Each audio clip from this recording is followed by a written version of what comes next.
I'm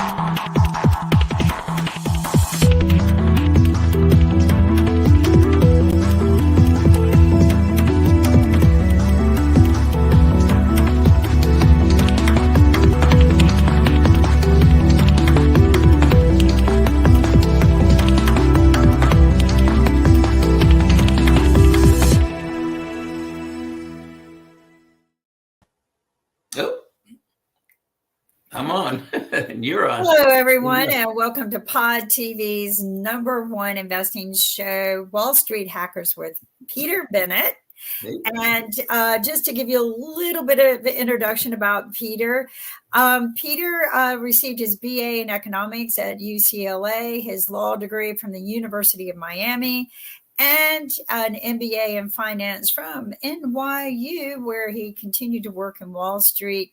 Now he takes his time and doing more research in investing, and he's here to give you some tips and share tips on how to invest during this economic storm that we're trying to survive. I mean, this has been very scary.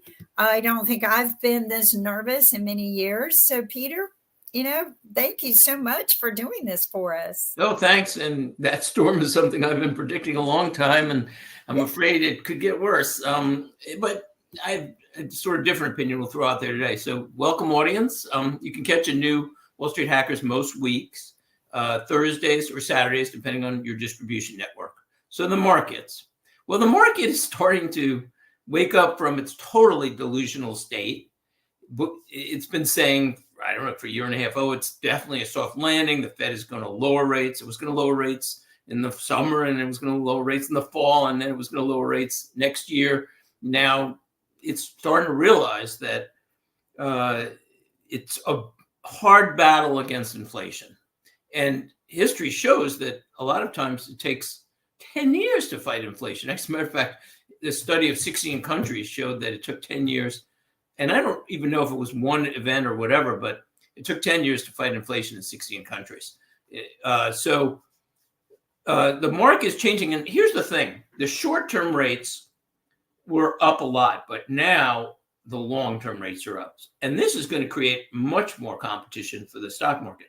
You can now get 4.7% on the 10-year, maybe around the same on the 30-year. So somebody might say, you know what? If I can get 4.7%, maybe in my IRA, my Roth IRA, where I love bonds, particularly in my Roth IRA. But if I get 4.7, that's guaranteed money. Maybe it loses against inflation, maybe it wins. But the stock market, I believe in stocks, but it's a good part of your portfolio. So, sorry, I said that wrong. Bonds can now be a good part of your portfolio. So there's competition for the first time. Now, Jeffrey Gundlach, who isn't always right, and he's just one of those Wall Street hedge guys or fun guys, but he said that he believes last year stocks were a much better value. He said twice the value. I don't know how he measures, but he said he believes stocks were twice the value of bonds a year ago. Now he said bonds are actually twice the value of stocks based on his parameters. So I don't know about twice the value, but I do know there's a lot more value in bonds, which is obvious when you can get these kind of rates short and long term now. And also that there's more and more competition and people are getting nervous. Now, the other reasons why rates are, and the problem is rates are still going to remain high. I have a new theory that maybe they won't go up a lot more. And the Fed actually, I have to give credit, because for a long time I was saying they were behind the curve. And maybe we'll see another quarter point, but I wouldn't be surprised if they keep the rates not much higher, because I'm starting to see the damage that it's doing. But here's the thing. They've been saying over and over repeatedly for so long, higher for longer. Now, I think it should have been a little higher sooner, or a little higher maybe now. But if they're going to stay with this rate for a long time, which I think is going to take to fight inflation, then the stock market may not go down a lot because it'll just resist the idea. So it could just be stagnant for years. And I just don't think has any reason to go up. Company earnings are going to be affected by these rising rates as companies refinance, as companies, you won't get as many startups. And also you're going to have some money moving towards bonds. Let's say it's just a slow haul at high rates. Then more and more people might say, wait a minute, I've only gotten zero and maybe in the flat market. So they'll start saying, I'm going to go to a safer thing and make sure I get some income. Now, the other reasons why it's very likely to be a very long haul in terms of higher for longer, besides the fact the Fed has said it so many times, is unemployment remains at historic lows. To quote Barron's Weekly this Saturday, they said unemployment remains at near historic lows even after the Fed's aggressive rate hikes. It's obvious. I mean, the unemployment and energy are the keys. And here's the real big thing. I always say the bull in the China shop. We're in a very likely, almost certainly, hidden energy crisis with oil and gas companies. Oil and gas companies are putting in about 40% too little just to maintain oil and gas where it is. So imagine if that comes to fruition ultimately, because it takes 5 to 7 years to get oil and gas projects up. Oil and gas companies have been putting in less than 50% of what they normally put in since 2015, year after year of underinvesting. So at sooner or later, with worldwide demand probably climbing due to developed countries' needs, developing countries and developed countries are still using oil, but also developing countries are using more and more, then where's that oil coming from when the oil companies are saying, no, we're not investing more?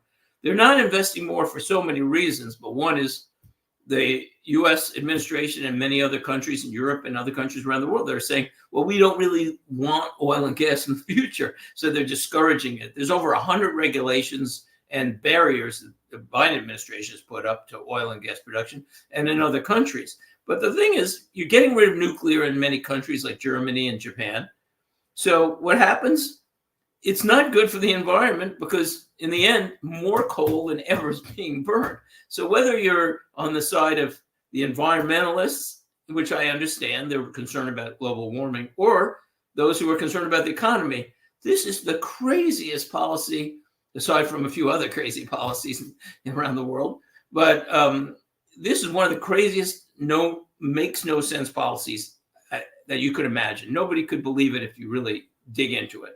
So oil and gas prices could go higher, they could go much higher, but I don't see demand going down a lot. Even if we hit a moderate recession or even a recession, which will drive stocks down, maybe oil and gas demand will go down a little bit worldwide or a bit, but what happens when the production can't meet even that demand? So oil and gas is the place to be, as we've always said, in terms of investments, and it's been the best performer. So quote of the week, and this relates. These are two quotes from oil executives. See, they know, but everybody else seems to be ignoring the issue, especially the governments around the world. But so this is one from Chuck Duginski, who is the CEO of shale driller in Oklahoma called Canvas Energy. Quote, the Biden administration is waging a war against oil that makes it far more difficult to invest in drilling that would boost production and bring down prices. Harold Hamm, who was pretty well known, founder of Continental Resources, said, the Biden administration was more focused on, quote, putting us out of business than on bringing down high gas prices. But the thing is, and the other countries, by the way, in Europe and so many other countries are doing the same. What happens? Well, oil and gas again and is being used less because we don't have enough, so they use coal. Coal demand worldwide is up. Also, crazy policies discourage manufacturing, for instance, in the United States in many ways. So what's happening? China and India are producing so much carbon that they're becoming more dominant in the carbon emissions business, businesses. And so they every year are producing more and more. So we're just shifting the production to coal in India, coal in China. Great strategy, really geniuses. Okay. So sorry, I get a little frustrated at this, but you think somebody somewhere would figure this stuff out. Okay. 5 most interesting stories of the week. Number 1, another story that when I said crazy policies, There's a couple areas, but this is another one. So a record 260,000 migrants who were reported, by the way, because a lot aren't, poured into the U.S. in the month. A record. And early this month, 9,100 migrants crossed from Mexico to Arizona in a single day. Now, suddenly becoming more of a Democrat issue in many of the Democratic cities. Here's what, and so in a single day last week, 800 migrants arrived in New York City. Here's what Mayor Adams said, quote, New Yorkers are going to start to see visibly what being out of room means. We are out of room. Last week or two, I talked about Mayor Adams, who said we're going to have to cut our budgets across the board 5%, which is a ton in a New York City, and likely, very possibly 15%. They're big cuts for a city that's not used to that. So all of that I did prepared yesterday. Today, I read the story that yesterday, Department of Homeland Security Secretary Alejandro Mayorkas said there is quote, an acute and immediate need to waive dozens of federal laws in order to build a border wall in South Texas. Now, a couple of points. One, the Biden administration, Kamala Harris, everybody has been saying the border is, quote, secure.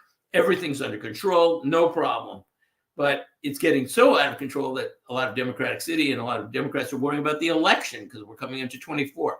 So the problem is, I fear this is window dressing. Number one, if they were really concerned, why would they right now be suing Texas because they're putting up buoys in the Rio Grande to prevent Texas from fighting it? Why would they cut barbed wire in Texas for their own reasons? And so they're doing everything in the world. And plus, they're talking about building 20 miles of wall, not, for instance, the 450 miles of wall that was built under the Trump administration. So walls work. They work everywhere. They work around your home. They work around, around every country in the world. And I'm not against immigration. Again, I think we should have an intelligent immigration policy like just about every country in the world. Canada, for instance, very perfect example. You can't just get into Canada if you're going to be a burden on their society. Maybe they let some people in who are a burden, but they calculate, okay, that's fine. We want a lot of productive people too. And especially we don't want terrorists. And we know, I think it was 250 terrorists they found already crossing the border. And who knows how many are in here. And that could disrupt American society. And maybe that's another reason why they're concerned now, because they're starting to suspect that something might happen and it won't be good for politics. Number two, another interesting story of the week too. In Britain, the Department of Education has now recommended that school principals prohibit phone use. So researchers in the government of Britain found that 29% of secondary school students said they use phones in most or all of their classes. I'll repeat that. 29% of secondary school students are saying they're using phones in most or all of their classes. That's a lot of students who aren't paying attention. England is now joining Portugal, Italy, and France, which have already moved to ban phones in classrooms. It's very obvious. The U.S. should do the same. Every state, every country, every government agency should be pushing, that has any power over this, like the Department of Education should be pushing, saying that's it. Kids can carry phones for emergencies, but we're not going to have them, in a classroom at all. Maybe you check them in the locker or whatever, or maybe get rid of them, whatever it is. They're hurting our education system, and it's bad enough as it is. Number three. So a progressive Democrat, and this was a pretty well covered story, but it depends on your news sources, because I know half the news sources will watch Fox Business or Fox News, and they get a lot of news that won't be covered or mentioned at all on a lot of other sources. It's just the way the news is these days.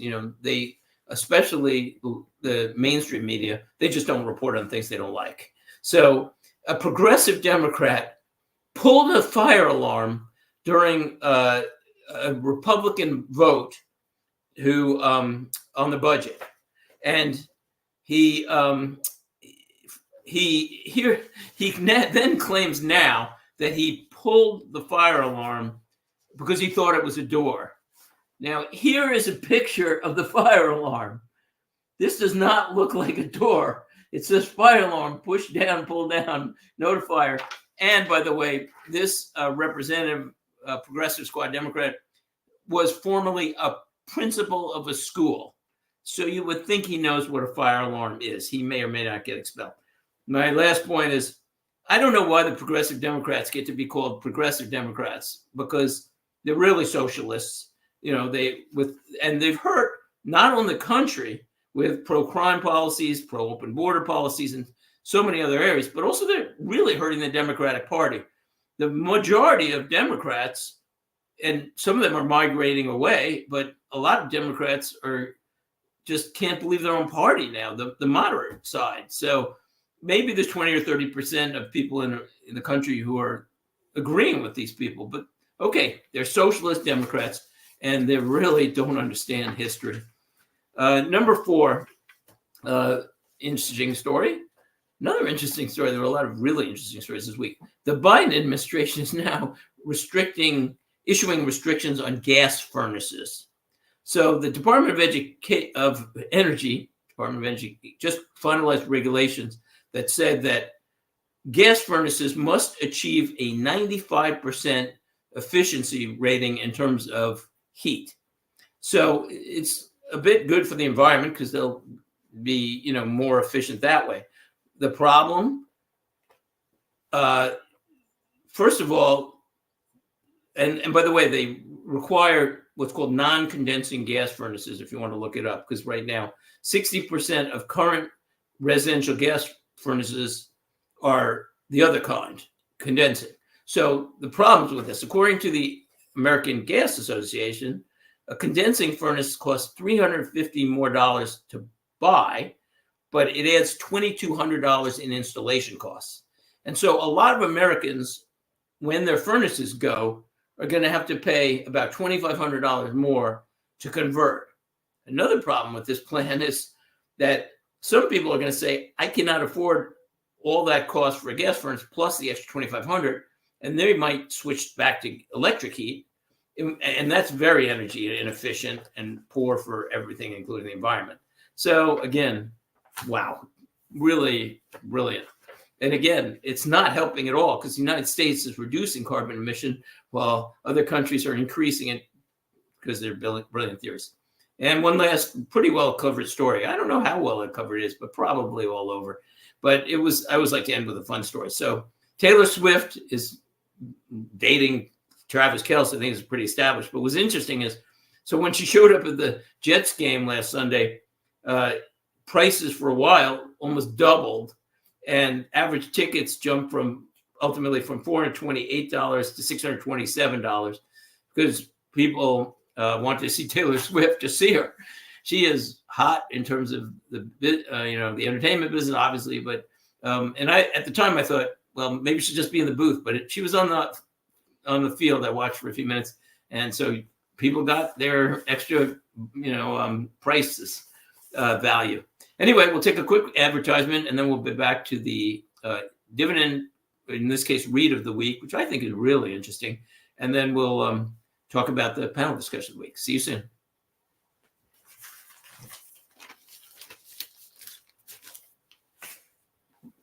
Or we'll keep going. Technical glitch. We don't really need the ad, so I'll just keep going. Sorry about that, audience. So we're going to skip the ad now. What to do. So every week I always say this, but it's clearer and clearer that the Wall Street hacker strategies make sense. Number 1, own energy. It's been the best performing sector for the last year and a half. And you have to own energy some energy, at least in this environment, because it looks like energy could be driving inflation and also hurting other investments for a long time. So you need it as a hedge. Number 2, own dividend stocks. We always put up the chart, but not the last 2 weeks. So we have a chart that shows that over 50 years, dividend stocks doubled the performance of the S&P 500.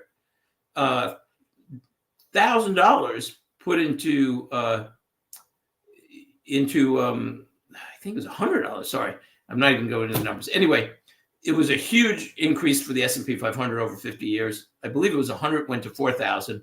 But the thing is, if you were in dividend stocks, 100 went to 8,000. And if you were into dividend growers and initiators, it went to 12,000. So everybody should have a different allocation to stocks, but whatever it is, you should have most or all of your stock investments in, aside from energy, in dividend stocks. Ideally, a lot of dividend energy stocks, which is where I am.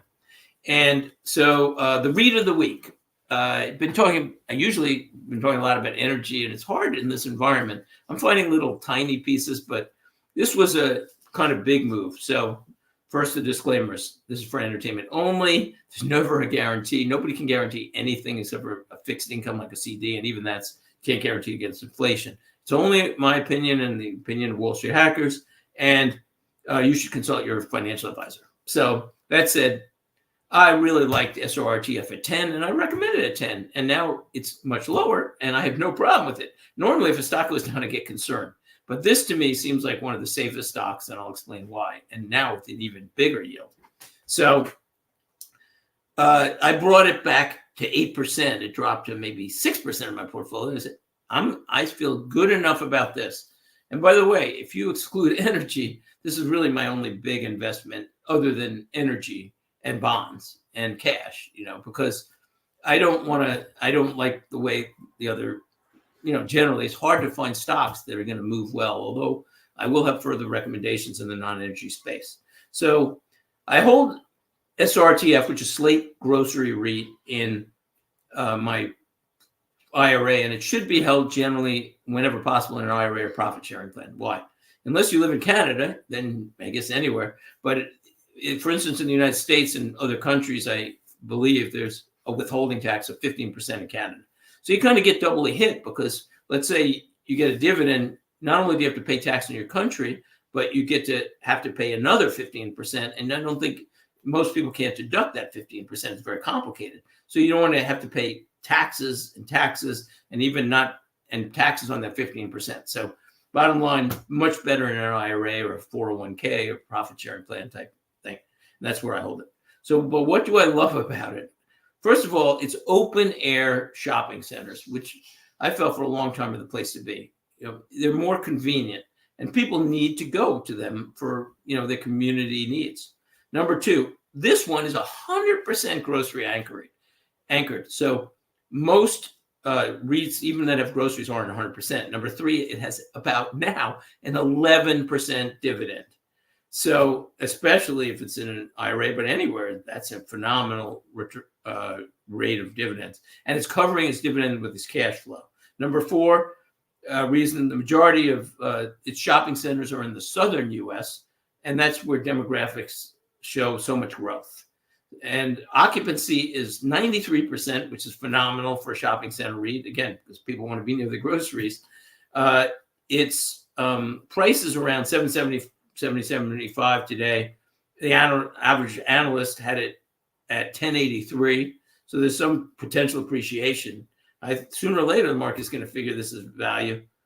And it seems to me to be the safest by far non-energy investment you can make because of the high dividend. Let's say, I don't think so, but let's say inflation goes through the roof or oil goes through the roof. Well, maybe in a worst case scenario, which I don't think will happen there, you have to reduce their 11% dividend to 7%. Okay, I'll take that too. But I don't think they're going to because it costs so much now to build a new shopping center. So they basically have a niche. There's not a lot of new shopping centers going around the country or around the world because construction costs are so high. So I really love SRTF for some of your investing. Okay, panel discussion of the week. The question is, where are rates going in the longer term? Hi, Kim. So last week we discussed where rates are going in the short term. And my thinking is maybe a little higher now, but they're not coming down for a long time. And they're going to cause pain because it's probably necessary, the pain, in order to adjust the market and inflation, and maybe for a really long time. I wouldn't be surprised. But where are rates going in the long term? So first, some background. a key Wall Street hacker theory is that they're heading to zero. And that's one of our biggest theories that I push and that I believe in. But I'm not sure. And, I don't know what Kim will say. And, is it 100%? I don't know. I think it's near it, but maybe Kim will say no, may not. Why? Number one, many forecasters accept that high government deficits are going to lead to increased inflation and therefore very high rates. And pretty much everybody says, oh, the deficit is going to drive inflation up. Yes, it will drive inflation up, but I don't think it's going to drive rates up. That's my theory. My theory is the opposite. It's phenomenal. Another topic that isn't discussed enough. It does discuss in general, but so the official U.S. deficit is $33 trillion. But the problem is the unfunded liabilities, basically for Medicare and Social Security, not free, but largely free, healthcare and pensions, for people in Social Security, have been estimated, and they could easily be 150 trillion, 200 trillion, or 250 trillion. So everybody's worrying about 33 trillion. Well, what about the 200 trillion? Now, I've read, I don't know if that's true, but I think it's quite possible that one of those numbers, 150 or 200 trillion or something, is more money than all privately held stocks, bonds, and real estate in the country. That's a lot of debt. Now, a footnote, I always have to mention this. It's not better in the rest of the world. So you say, oh, only the United States has a crisis. Well, in India, in China, in Europe, they're all offering free healthcare. So it's even worse in a lot of ways because they are not funding for aging demographics. But as people are aging, they're not funding their pensions well. So you're going to have crisis all over the world. So it's not, I'll go to another country and, flee there. I think they're going to have some bigger problems in many of those countries because of worse demographics. So it's not just the U.S. So what's going to happen, I believe, is the U.S. and other countries have no way to pay down the debt. But they also don't have a way that they're going to want to pay interest on it and double the debt again over time, compounding. So what they're going to do is do what they've done a couple of times in the past. They're going to use what's called yield curve control. It's been used in Japan for well over a decade to keep rates near zero and even negative. And the United States has already done it in World War II. They also brought rates extremely low. And they can use yield curve control down to bring rates to zero, near zero, or even negative. So what yield curve control is, you can look it up, is basically the government says any interest rate on a bond over a certain amount, we'll just buy it back. So they issue the bond themselves, they finance the government, and then they just buy it back at another department. They're already doing this a lot from the U.S. Treasury now. The Fed buys the stuff the U.S. prints, and they already own, I think, a third or whatever of the mortgages. So it's just like a printing machine, but they put the money back. But the problem is, this is not good for the economy in so many ways. And the other thing is, and this is for those technical charts, people. So you look at, for the 40 years since the 80s, the yields on the 10-year and the 30-year have been going down almost in a straight line, almost perfectly, until 2020. Then with COVID, it dropped a lot because of the crisis. Now, because of the aftermath of COVID and plus the crazy energy prices, policies and whatever, it's jumped, high. But eventually, once it crushes the economy, very likely, unfortunately, and inflation gets under control, they're going to bring the rates back down because the economy will be slowing again. So once they get the economy slowing and inflation slowing, it's going to go back down. Now, if you take that chart up for 40 years and just go further out on that straight line, we're looking at hitting about zero in 7 years. So whether you're fundamental and look at what the government's going to need to do or technical, I'm 95% sure that we're heading for zero rates. Now, I'm not 100. Kim, we have to hurry because we have 5 minutes, but what do you think? Am I right, or is it almost certain, or do you think inflation could get out of control, which it could, and then rates will go super high and the deficit will even expand more? Well, I always take a look at, you're great with charts and numbers and watching where they go and come. But what I look at, especially when there are crimes involved or, just circumstances, I always follow the dollar. And I ask myself, who benefits? whether Oh, it good goes point. up or down, right? Who benefits? Mhm. Also, who does not benefit? And how does this impact us as a whole? And because who this benefits Mhm. was definitely interesting to me because unsurprisingly, to the people who know that this benefits, it's your bond buyers, your lenders, and your savers. They all benefit from a higher rate, and especially in the early days. The Mhm. bond yields in particular typically move higher even before the feds raise the rates. And then bond investors can earn more without taking out any additional risk. Sure. So I look at that and I go, oh, okay. So I think the rates are going to go high because the people who own the bonds are, mostly belong to the Fed. Now, who does this hurt? Wait, Okay. Kim, I just want to specify. So you're saying even in the long term, like in 5 years and 7 years, you think rates will stay high? I think they are because, Janet Yellen kind of hurt us the other day when she opened her mouth and said that they need to go higher. Janet Yellen But made is a that short comment. term or long term? She was saying now I didn't listen to the whole thing, so I'm bad about Okay. that. I was in a hurry, but the fact that she even opened her mouth and said they needed to go higher, and then I asked myself, who does this hurt? Well, this hurts the hardworking middle class American who maybe had a variable interest rate, and it's Oh going yeah, it's higher. slaughtering the real estate market. Right. Also, people who are just coming out and starting in their life, like, graduates, they can't get a loan because the interest Oh rate yeah, is you're high. right about that too. Yeah. And also if their loans aren't adjusted properly and Mhm. locked in, their rates go up and down too. A lot of people don't know that. So I think that this is all intended to make the rich man richer. It's all It could be. yeah, I do. And I think that, you had mentioned something else that was very interesting to me that kind of homes in on what's going on. And my theory is, again, you're talking about the natural gas Mhm. and gas prices and energy.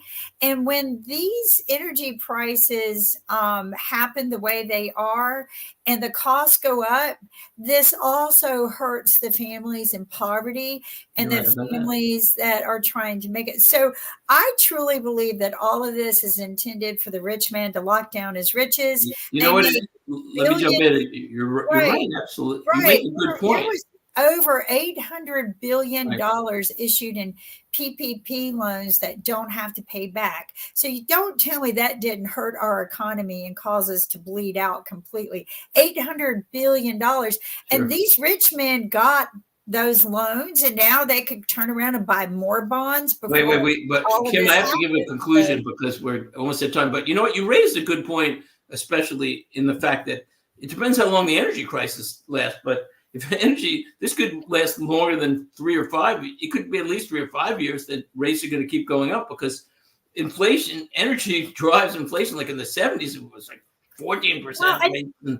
And you know what? Who knows how bad it is? That's why. So my bottom line the is, gap was here wait, between but I got poverty, to conclude. We've got a minute left. Okay, right, so and here. the thing is, my final conclusion. One, I think rates are probably going to zero, but maybe Kim's right. It may be more of a loop, like where we go up for a longer time. It'll hurt companies, but especially help energy companies. But in the end, I think we have to go to zero because they can't compound these numbers. I believe it's inevitable. But the other side is, if you're an investor, you have to decide where things are going, because if rates are going to zero, then it's important that's my philosophy, and I just keep wanting to do it. You want to lock in income, you want to lock in dividends, lock in rates. Even if they're going higher, then I'll just take the dividends and reinvest at higher rates. But sooner or later, and you have to own some energy. I mean, you have to. So that's it. Unfortunately, we're out of time. As Kim always says, get healthy and get wealthy. My favorite saying, one of my favorite sayings of all time. And we will see you next week. Thanks, Kim. See you soon. Have a good Have week. a great time, everyone. Bye-bye. Crap. Are we coming off? My internet runs. We'll cut this part out. Don't worry Oh, you about can it. cut it. Okay, good. Yeah, our Well, buddy listen. Mark. One of the things that business owners forget a lot is to prepare for their own retirement. Hi, my name's Nick Palavita, and today I'm with a very